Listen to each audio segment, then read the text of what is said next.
Kenapa Pak manusia itu harus menempuh pendidikan kira-kira Pak? Kenapa? Tapi beliaunya masih komitmen bahwa hari ini harus dibenahi akhlaknya anak-anak. Iya. Terhadap guru, banyaknya guru yang melakukan pelecehan seksual misal.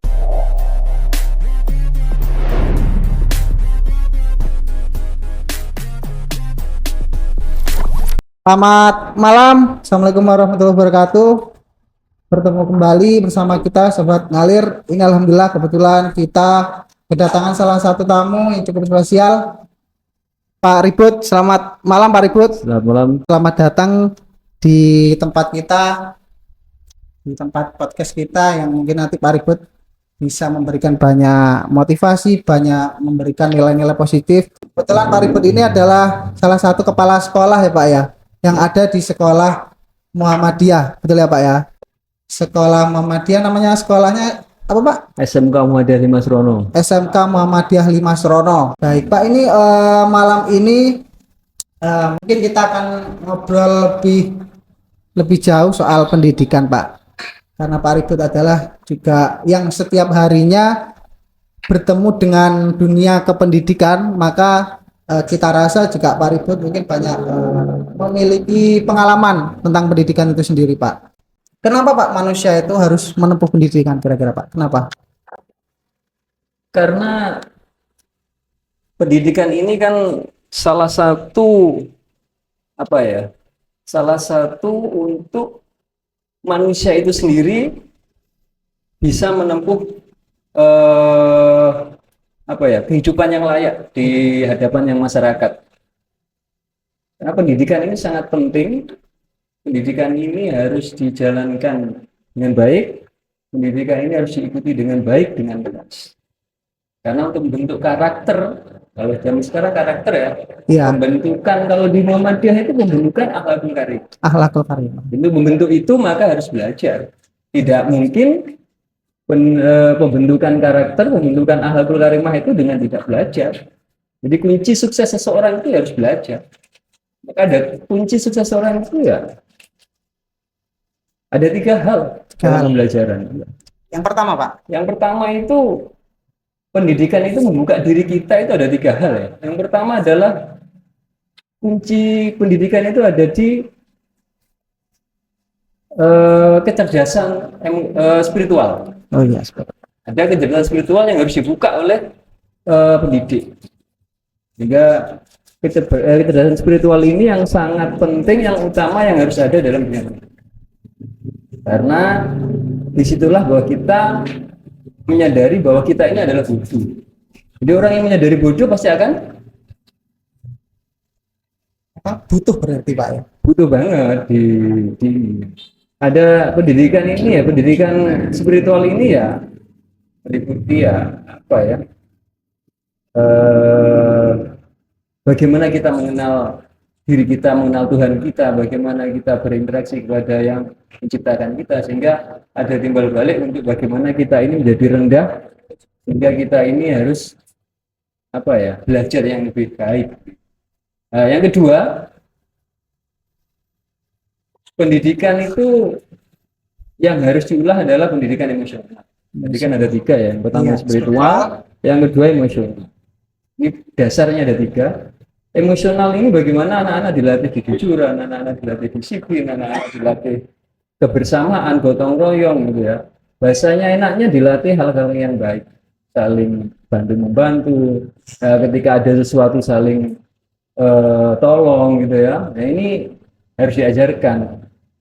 Yang ketiga adalah kecerdasan intelektual.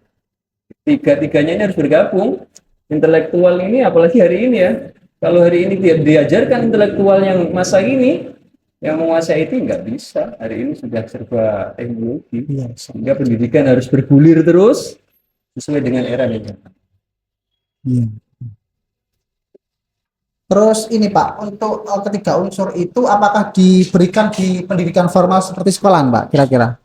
Pendidikan 3 ini sebenarnya didapat di semua unsur pendidikan, baik di sekolah, di keluarga. Ini harus didapat di 3 tempat pendidikan tersebut. Di sekolah harus wajib diadakan karena Sidiknas pendidikan itu mencetak generasi yang berakhlakul karim, Iya.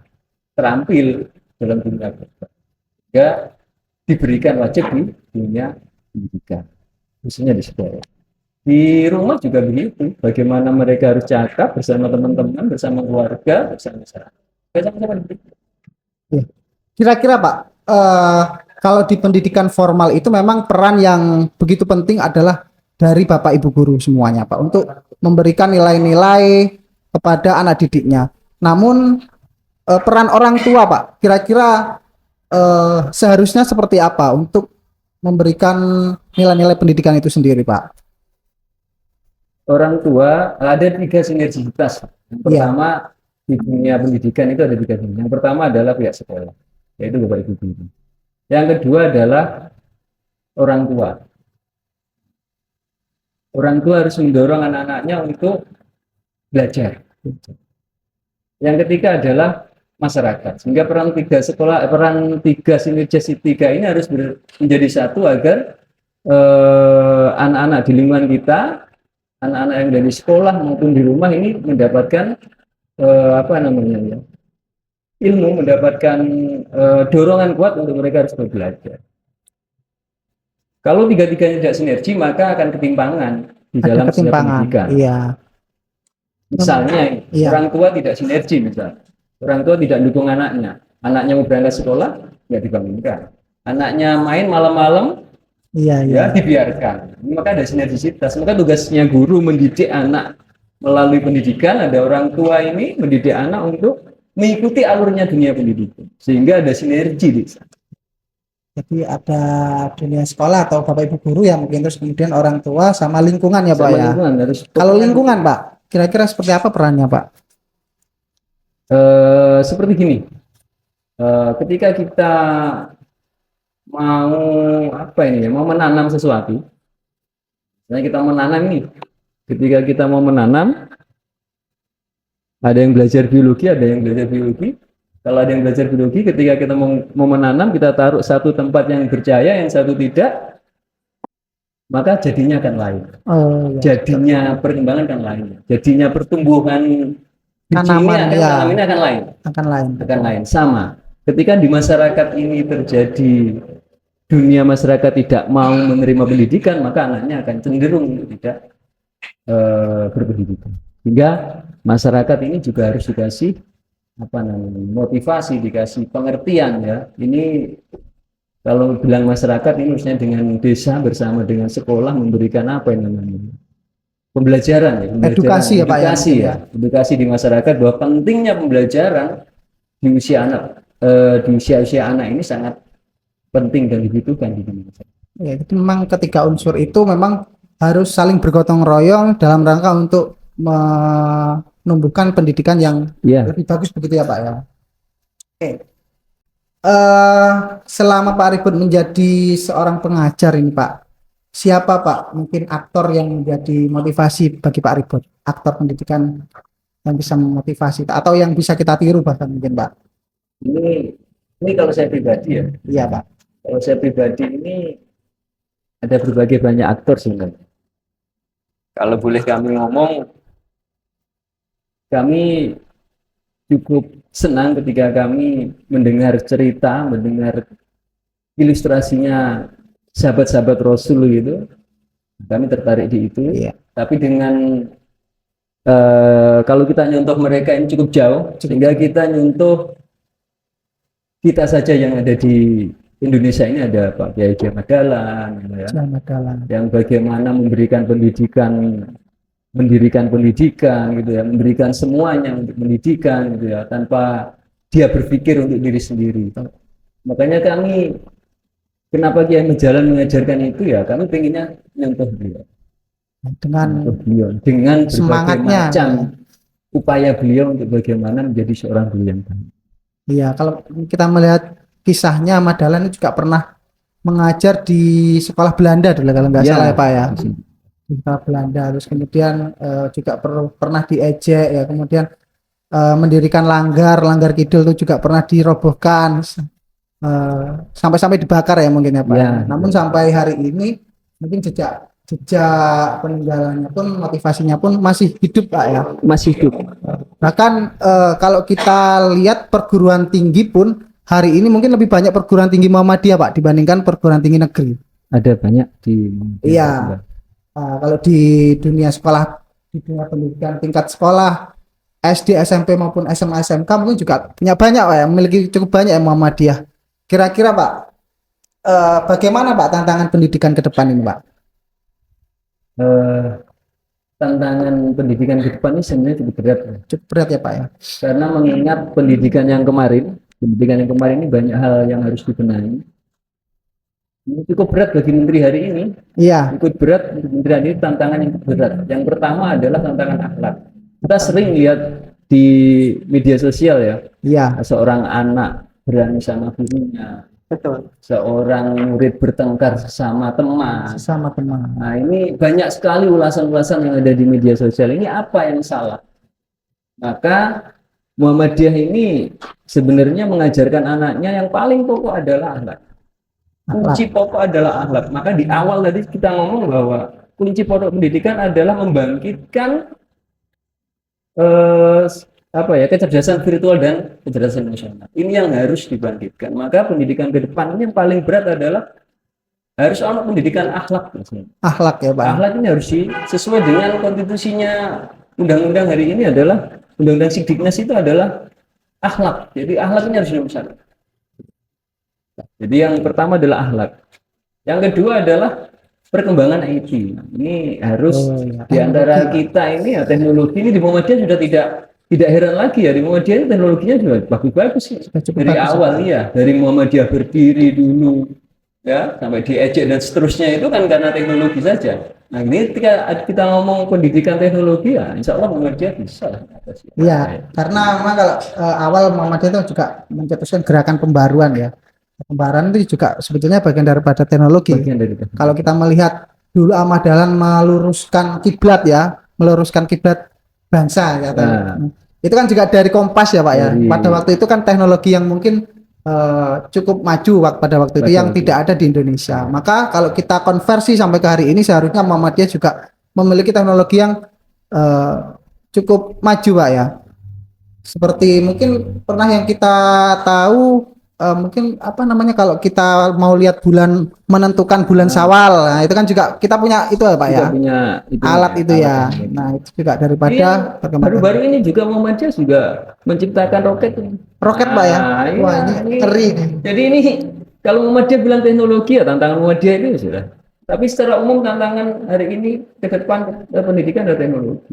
Yang kedua adalah dunia industri. Kita harus antara pihak pendidikan, pihak pemerintah sama pihak industri ini harus berkolaborasi. Berapa juta manusia di Indonesia ini yang insya Allah lulus di tahun pembelajaran yang harus masuk di dunia lapangan kerja. Hari lapangan kerja hari ini teknologi. Makanya Muhammadiyah ini sudah tempatnya. Ini kan jangan ragu untuk nyekolahkan anak-anaknya di Muhammadiyah. Iya. Tempatnya. Menarik. Nah memang kalau bicara pendidikan, saya kira Muhammadiyah serius Pak untuk mengurus di segmen pendidikan. Mulai dari berdirinya pun memang yang digarap adalah pendidikan, gitu ya Pak ya. Dan sampai hari ini juga terbukti banyak sekali sekolah-sekolah maupun perguruan tinggi yang didirikan oleh Muhammadiyah.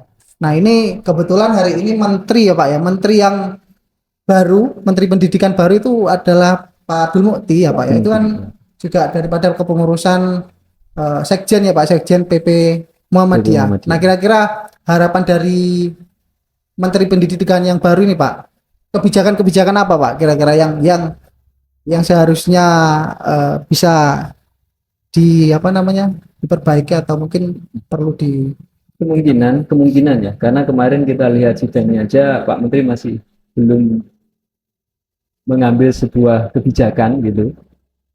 Dalam sidang DPR kemarin masih belum mengambil sebuah kebijakan, sehingga hari ini kita tunggu saja. Tapi bocoran-bocoran itu ya sedikit-sedikit lah ya, bahwa pendidikan akan dikembalikan ke era zamannya itu gitu ya. Jadi teman-teman yang sibuk sekarang dengan aplikasi-aplikasi anak-anak lupa diajarkan aplikasi itu ini disibukkan dengan hal seperti ini makanya ini tantangan berat menteri hari ini ya ini. Sehingga kemarin tuh kayaknya mau digeser lagi karena pendidikan apa ya katakan yang full atau apa gitu ya. Tapi beliaunya masih komitmen bahwa hari ini harus dibenahi akhlaknya anak-anak. Iya, Karena kunci pokok di dalam sebuah pendidikan ada di sana. Kami komunikasi dengan beberapa teman baik di dunia industri, maka yang dibutuhkan hari ini bukan intelektualnya terlebih Kemampuan, dahulu, ya. ya, tapi akhlaknya terlebih dahulu. akhlak terus emosionalnya. Jadi ketika ada apa yang kotor sudah dibersihkan, ketika ada ini segera begini dan begitu. Nah, kenapa kok begitu? Iya, karena kecerdasan yang apa ya? Anak dilatih seminggu 2 minggu sudah bisa dalam proses pekerjaan ya. Iya. Anak di training 1 bulan sudah bisa. Kami tidak butuh anak pinter bahasanya begitu, tapi yang pokok adalah yang mempunyai kepribadian yang bagus. Kalau zaman sekarang bahasanya karakter yang bagus gitu ya. Betul. Karakter yang bagus yang diterima oleh sebuah perusahaan. Sehingga saya yakin ini Pak Menteri ini juga mulainya juga sudah disiapkan, cuma hari ini masih belum untuk bisa memutuskan harus pakai yang model bagaimana. Insya Allah beliau masih riset-riset Iya. apa yang harus dihilangkan, apa yang harus tetap dilaksanakan, insya Allah. Iya, jadi memang ini ya, akhlak Pak yang pertama yang paling penting. Memang begini, tidak hanya di segmen dunia industri, bahkan mungkin nanti anak-anak yang setelah lulus ingin menjadi seorang wirausahawan itu juga membutuhkan nilai akhlak yang cukup bagus. Karena seorang pengusaha pun juga tidak bisa kalau akhlaknya pun tidak baik kan begitu Pak ya. Menjadi seorang pengusaha pun juga justru tambah seharusnya secara akhlak pun harus bagus, karena memang kalau skill itu kan mungkin bisa diasah, bisa dicari. Kita mau belajar kemanapun sekarang, apalagi sudah canggih Pak ya, zamannya ya, belajar di mana-mana sudah bisa kan. Kalau akhlak kan nggak bisa diajarkan dengan digitalisasi. hampir guru kalah lah dengan teknologi yang ada hari ini. Iya betul, karena memang ya kalau kita mencontoh Rasulullah itu kan, Rasulullah itu mengatakan bahwa tidaklah aku diutus di muka bumi ini liutami makarimal akhlak, untuk memperbaiki akhlak. Jadi tugas Rasulullah diutus di muka bumi itu bukan mengislamkan ya mungkin ya, tapi memperbaiki akhlak gitu ya. Justru saya ini Pak tertarik dengan pendidikan yang ditawarkan oleh Muhammadiyah di Misal ini Pak ya. Contohnya di Sorong itu ada perguruan tinggi Universitas Muhammadiyah Sorong, yang mana itu mahasiswanya justru mayoritas bukan muslim tapi non muslim. Nah, itu juga apa namanya menarik.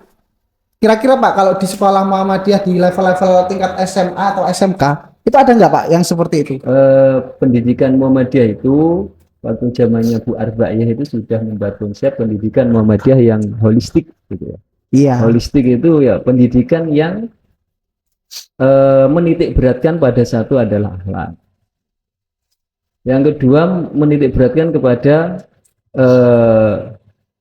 kerjasama, menitik beratkan kepada apa ya, saling berbagi begitu ya, saling apa ya, gotong royong gitu ya, sudah diajarkan beberapa tahun yang lalu oleh Muhammadiyah bahwa Muhammadiyah adalah pendidikan yang holistik. Sehingga Muhammadiyah ini ya cukup besar karena pendidikan holistiknya jalan.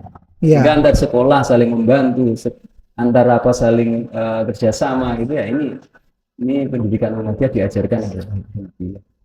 Sehingga ketika Muhammadiyah juga berkontribusi besar untuk bagaimana mencerdaskan kehidupan bangsa yang jadi. Iya, salah satu perintah konstitusi ya Pak. Iya. Mencerdaskan kehidupan bangsa. Nah, kira-kira Pak, bagaimana Pak konsep pendidikan yang ditawarkan Muhammadiyah hari ini Pak? Dengan PR kita yang cukup besar hari ini. Banyak. Saya yakin Muhammadiyah akan kembali kepada awalnya. Muhammadiyah itu ya pendidikan berakhlak, pendidikan berteknologi gitu ya. Dia pendidikan sesuai dengan perkembangan zaman gitu, sehingga Muhammadiyah tidak sampai ketinggalan zaman begitu. Iya. Dengan eranya Muhammadiyah terus berjalan gitu. Sehingga ya pendidikan Muhammadiyah masih baik-baik saja lah gitu ya, masih oke-oke saja lah gitu. Iya, karena memang eksis di sana. Jadi selain akhlak pun, selain itu intelektualnya juga dibangun di Muhammadiyah. Jadi, anak-anak juga diajari hal-hal yang bersifat teknologi, bersifat ya macam-macam itu untuk menghadapi tantangan era tahun-tahun ini lah, era-era bebas seperti ini. Kembali Pak, bicara masalah alat memang sangat penting Pak. Hari ini memang begitu banyak isu-isu yang beredar di berita. Cuman begini, saya kira kurang begitu adil. Maksudnya begini Pak, banyak sekali berita yang memberitakan bahwasanya kasus-kasus terhadap guru, banyaknya guru yang melakukan pelecehan seksual misalkan. Nah itu kan sering terjadi di berita-berita. Terus kemudian guru yang mungkin melakukan kekerasan terhadap muridnya. Namun Pak, hari ini juga jarang sebaliknya. Juga banyak murid-murid yang melawan pada gurunya. Itu betul Pak ya? Iya benar. Itu terjadi ya? Terjadi. Kalau nggak terjadi bukan hanya muridnya, bahkan wali muridnya pun juga ikut campur begitu. Ini kira-kira gimana Pak? Inilah pendidikan yang sebenarnya kita ini lagi dimasuki dan dihancurkan dengan adanya kode-kode khusus gitu ya. Iya. Era-era kemarin ada kode-kode khusus yang guru tidak boleh begini, guru tidak boleh begitu, kalau begini nanti begini dan seterusnya ini. Tapi kenyataan yang kita alami hari ini, lihat hasilnya. Iya. Dari hasil pendidikan ternyata ya kita harus kembali pendidikan ini. Yo keras pendidikan ini. Maka kalau pengen sukses, orang tua itu yo ada beberapa hal. Yang pertama harus dididik anak dengan keras. Iya. Keras. Contohnya begini. Ayo sholat, sholat. Betul. Gitu ya. Iya. Wayai tangi sesok sekolah. Ya sekolah, ditangikan, dibangunkan. Betul. Misalnya, ayo dok, bangunnya nggak jadi sekolah. Bukan keras berarti kemudian memukul begitu Pak ya. Apatis itu. Iya. Maka harus dibedakan kerasnya gitu ya. Bukan keras itu bukan. Iya. Lebih kerasan mana ketika misalnya sampean tak tempeling sama sampean saya orang tua sampean saya hina. Lebih keras mana? Iya, lebih hina Pak. Kalau hina itu maka yang dimaksud keras yang tidak diizinkan. Bullying Pak ya. Nah, yang itu nggak diizinkan. Makanya pendidikan harus keras. Yang kedua, pendidikan itu ya apa ya? Yang pertama harus keras, yang kedua harus menguasai IT. Orang itu harus menguasai IT. Karena di sana ada beberapa hal yang tiba-tiba kebenarannya tidak jelas sih. Ada materi-materi hal-hal yang kebenarannya tidak jelas. Makanya harus punya guru, jangan punya IT tok lah gitu Ya. Harus punya guru. Yang ketiga harus punya akuntansi. Kalau mau didik anak secara akuntansi, ini yang dimaksud akuntansi itu gini. Dia mau menghitung. Lek aku berbuat gini nanti guruku ya apa ya? Hitung-hitung ya. Hitung-hitungan harus itu. berhitung ya, Bukan hitung-hitungan nanggo duit akeh dan seterusnya enggak. Iya. Tapi yang dimaksud akuntansi di sini ya harus dia menghitung ketika saya buat begini, orang tua saya terluka enggak ya?